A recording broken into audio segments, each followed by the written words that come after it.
आप सभी विद्यार्थियों का एक बार पुनः स्वागत है Subhash study centre YouTube channel पर। और यदि आप क्लास 9th के छात्र हैं और 2023 बोर्ड परीक्षा की तैयारी कर रहे हैं तो आज का यह वीडियो आप सभी के लिए वेरी इंपॉर्टेंट होने वाला है, क्योंकि आज के इस वीडियो में मैं लेकर के आ चुका हूं क्लास 9th के उन सभी छात्रों के लिए हिंदी काव्यखंड का मोस्ट इंपॉर्टेंट चैप्टर दोहा शीर्षक पाठ, जिसके रचयिता हैं रहीम जी। और इनका जो दोहा है, आज का यह दोहा आपकी बोर्ड परीक्षा यानी 2023 की वार्षिक परीक्षा के लिए वेरी इंपॉर्टेंट है। तो चलिए यहाँ पर दोहा क्या है। जो रहीम उत्तम प्रकृति का करि सकत कुशंग, चंदन विष व्यापत नहीं लिपटे रहत भुजंग। यहाँ पर रहत होगा, चंदन विष व्यापत नहीं लिपटे रहत भुजंग।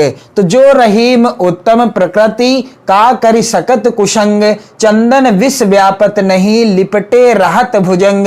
और इस दोहे पर आधारित हैं यहाँ पर 3 प्रश्न, क्योंकि आपकी बोर्ड परीक्षा में जो पद्यांश पूछा जाएगा, पद्यांश पर आधारित 3 प्रश्न पूछे जाएंगे। यहां पर आप मॉडल पेपर में भी देख सकते हो। यहां पर प्रश्न संख्या 22 का के अंतर्गत पूछा गया है कि निम्नलिखित पद्यांश पर आधारित प्रश्नों के उत्तर दीजिए। यहां पर पद्यांश क्या है। जब मैं था तब हरि नहीं, अब हरि है मैं नाही, सब अंधियारा मिट गया, जब दीपक देखा माही। और इसके 3 प्रश्न हैं। व्यक्ति को ईश्वर के दर्शन क्यों नहीं होते हैं। दूसरा है सब अंधियारा मिट गया, जब दीपक देखा माही का आशय स्पष्ट कीजिए। तीसरा है प्रस्तुत दोहे में कौन से अलंकार प्रयुक्त हुए हैं। तो प्रत्येक प्रश्न 2 अंक का है। आप देख सकते हो प्रत्येक प्रश्न 2-2 नंबर का है, यानी कुल 6 नंबर यहां से आपको मिलने हैं। 2 पद्यांश आएंगे, आपको किसी एक पद्यांश के नीचे दिए गए 3 प्रश्नों का उत्तर देना होगा, जिसके लिए आपको कुल प्रत्येक प्रश्न के लिए 2 अंक यानी 3 प्रश्न होंगे, आपको 6 नंबर मिलेंगे। तो यहां से आपके 6 नंबर बिल्कुल पक्के हो जाने हैं। इसलिए मैं जो महत्वपूर्ण पद्यांश हैं 2023 की वार्षिक परीक्षा के लिए, जो भी महत्वपूर्ण पद्यांश हैं सभी से रिलेटेड वीडियो आपको प्रोवाइड करा रहा हूं। क्रमशः आप चैनल की प्लेलिस्ट में देख सकते हैं। तो यहाँ पर आप देख सकते हैं मैं लेकर के आ चुका हूं आप सभी के लिए 2023 वार्षिक परीक्षा की दृष्टि से मोस्ट इंपॉर्टेंट पद्यांश। जो रहीम उत्तम प्रकृति का करि सकत कुशंग, चंदन विष व्यापत नहीं लिपटे रहत भुजंग।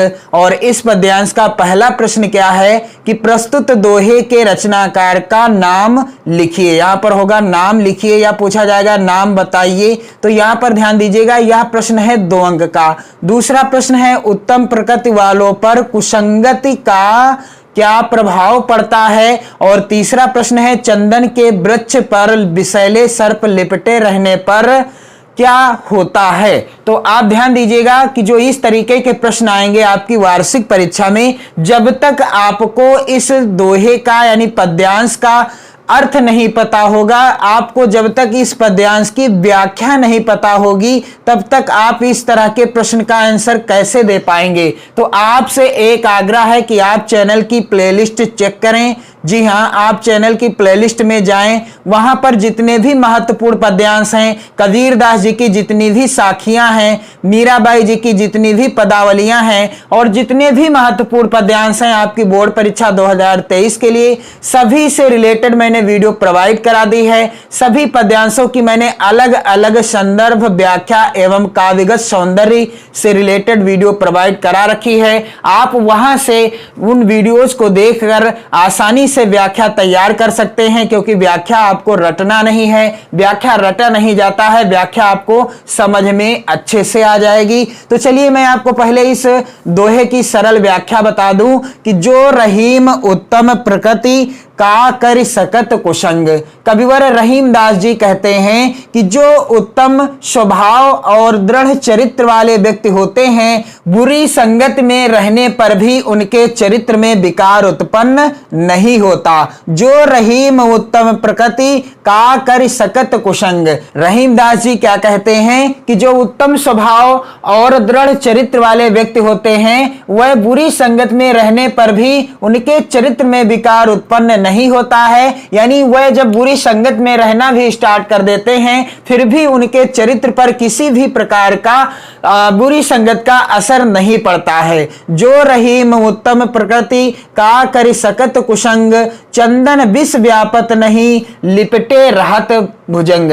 आगे क्या कहते हैं कविवर रहीमदास जी कि जिस प्रकार से चंदन विष व्यापत नहीं, जिस प्रकार से चंदन के वृक्ष पर सर्पों के विष का प्रभाव नहीं पड़ता, जिस प्रकार चंदन के वृक्ष पर चाहे जितने भी विषैले सर्प लिपटे रहें परंतु उस पर सर्पों के विष का प्रभाव नहीं पड़ता है, ठीक वैसे ही सज्जनों पर दुर्जनों की संगत का कोई प्रभाव नहीं पड़ता है। जो रहीम उत्तम प्रकृति का करि सकत कुसंग, रहीमदास जी कहते हैं कि जो उत्तम स्वभाव और दृढ़ चरित्र वाले व्यक्ति होते हैं, बुरी संगति में रहने पर भी उन पर उस संगति का कोई भी प्रभाव नहीं पड़ता, उस संगति का किसी भी प्रकार का प्रभाव उनके चरित्र पर नहीं पड़ता, क्योंकि जिस प्रकार से चंदन विष व्यापत नहीं लिपटे रहत भुजंग, जिस प्रकार से कविवर रहीमदास जी क्या कहते हैं कि चंदन के वृक्ष पर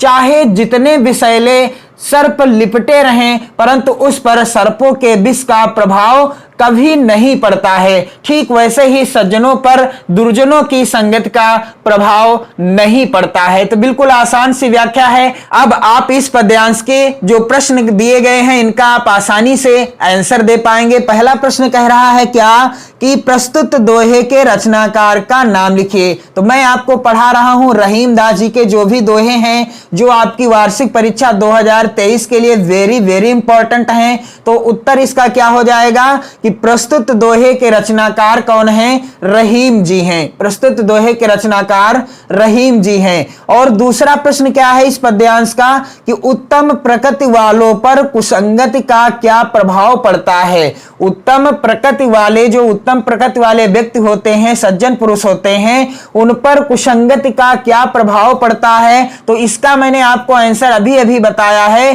कि जो रहीम उत्तम प्रकृति का करि सकत कुसंग, चंदन विष व्यापत नहीं लिपटे रहत भुजंग। तो जब तक आपको व्याख्या नहीं आ रही होगी पद्यांश की तब तक आप इस तरह के प्रश्न का आंसर नहीं दे पाएंगे। इसीलिए मैं आपको बार बार बताता हूं कि आप चैनल की प्लेलिस्ट चेक करें, वहां पर सभी महत्वपूर्ण व्याख्याएं आपको मिल जाएंगी। और यदि आप कमेंट करते हैं तो मैं आपको उस प्लेलिस्ट की लिंक भी आपको शेयर कर दूंगा। और आपको वीडियो के डिस्क्रिप्शन बॉक्स में भी मैं लिंक प्रोवाइड करा दूंगा जो महत्वपूर्ण व्याख्याओं से रिलेटेड है, जो कि आपकी वार्षिक परीक्षा की दृष्टि से मोस्ट इंपॉर्टेंट है। तो अगला प्रश्न है कि उत्तम प्रकृति वालों पर कुसंगत का क्या प्रभाव पड़ता है। इसका उत्तर क्या हो जाएगा, यहां पर आप ध्यान दीजिएगा कि उत्तम प्रकृति वालों पर बुरी संगत में रहने पर भी उनके चरित्र में विकार उत्पन्न नहीं होता। जो रहीम उत्तम प्रकृति का करि सकत कुसंग, जो रहीम यानी जो नर उत्तम प्रकृति के होते हैं उनका जो स्वभाव अच्छा होता है, वह चरित्रवान स्वभाव वाले जो व्यक्ति होते हैं का करि सकत कुसंग, उनका कुसंगत यानी बुरी संगत कुछ भी नहीं बिगाड़ सकती। इसका आंसर आपको लिखना कैसे है। दूसरे प्रश्न का उत्तर क्या होगा कि उत्तम प्रकृति वालों पर बुरी संगत में रहने पर भी उनके चरित्र में विकार उत्पन्न नहीं होता है। जो रहीम उत्तम प्रकृति का करि सकत कुसंग, अर्थात जो उत्तम प्रकृति के व्यक्ति होते हैं, उत्तम स्वभाव के व्यक्ति होते हैं, यदि वह बुरी संगत में भी रहते हैं फिर भी उनके चरित्र पर विकार उत्पन्न नहीं होता, यानी बुरी संगत का प्रभाव उत्पन्न नहीं होता है। अगला प्रश्न क्या है इस पद्यांश का, चंदन के वृक्ष पर विषैले सर्प लिपटे रहने पर क्या होता है। चंदन विष व्यापत नहीं लिपटे रहत भुजंग। तो इसका उत्तर क्या होगा कि चंदन के वृक्ष पर विषैले सर्प लिपटे रहने पर भी चंदन अपनी शीतलता एवं सुगंध नहीं त्यागता, यानी चंदन के विष पर सर्पों के विष का कोई भी प्रभाव नहीं पड़ता है। और यहां पर आप देख सकते हो उत्तर आपको लिखना कैसे है। चंदन के वृक्ष पर विषैले सर्प लिपटे रहने पर भी चंदन अपनी शीतलता एवं सुगंध नहीं त्यागता है। जिस प्रकार से उत्तम पुरुष यदि किसी बुरी संगत में पड़ जाता है तो उस बुरी संगत का उसके जीवन पर, उसके चरित्र पर कोई भी प्रभाव नहीं पड़ता, ठीक उसी प्रकार से चंदन के वृक्ष पर जब विषैले सर्प लिपट जाते हैं, बड़े से बड़े विषैले सर्प लिपटे रहते हैं, फिर भी चंदन अपनी शीतलता एवं सुगंध नहीं त्यागता, अर्थात चंदन के वृक्ष पर सर्पों के विषैलेपन का कोई भी प्रभाव या सर्पों के विष का कोई भी प्रभाव नहीं पड़ता है। तो इस तरीके से आपको इस पद्यांश के जो 3 प्रश्न थे मैंने आपको आंसर करने का तरीका बता दिया, ट्रिक भी बता दी। क्यों? क्योंकि आपको जब पद्यांश की व्याख्या आती होगी तभी आप इस तरह के प्रश्नों का आंसर दे पाएंगे। तो आप वीडियो को शेयर कर दें अपने सभी मित्रों में और चैनल के साथ जुड़कर 2023 वार्षिक परीक्षा की बेहतर तैयारी करना स्टार्ट कर दें। जल्द ही मैं आपके लिए लेकर आने वाला हूं हिंदी विषय का मॉडल पेपर जो आपकी वार्षिक परीक्षा के लिए मोस्ट इंपॉर्टेंट होगा, और जल्द ही मैं आपको हिंदी विषय के अन्य अनेक मॉडल पेपर प्रोवाइड कराऊंगा इसी चैनल पर। साथ ही साथ उन पेपर्स को सॉल्व भी कराऊंगा ताकि आपकी तैयारी बेहतर हो सके हिंदी विषय की और सामाजिक विज्ञान विषय की तथा चित्रकला विषय की। आप इन विषयों की तैयारी के लिए चैनल के साथ जरूर जुड़ें और वीडियो को शेयर करते रहें, और इस पवित्र त्योहार को आप हर्षोल्लास के साथ मनाइए। जैसा कि आप सभी जानते हैं कि अब आपको 2023 की बोर्ड परीक्षा में पद्यांश आधारित प्रश्न आएंगे। जैसा कि मैंने आपको बता दिया है कैसे आएंगे, किस तरीके के प्रश्न होंगे, मैं आपको मॉडल पेपर जब प्रोवाइड कराऊंगा कौन सा प्रश्न कितने अंक का होगा मैं आपको सब कुछ बताऊंगा। तो पढ़ते रहिए, मस्त रहिए, स्वस्थ रहिए और इस पवित्र त्योहार को काफी हर्षोल्लास के साथ मनाते रहिए। जय हिंद।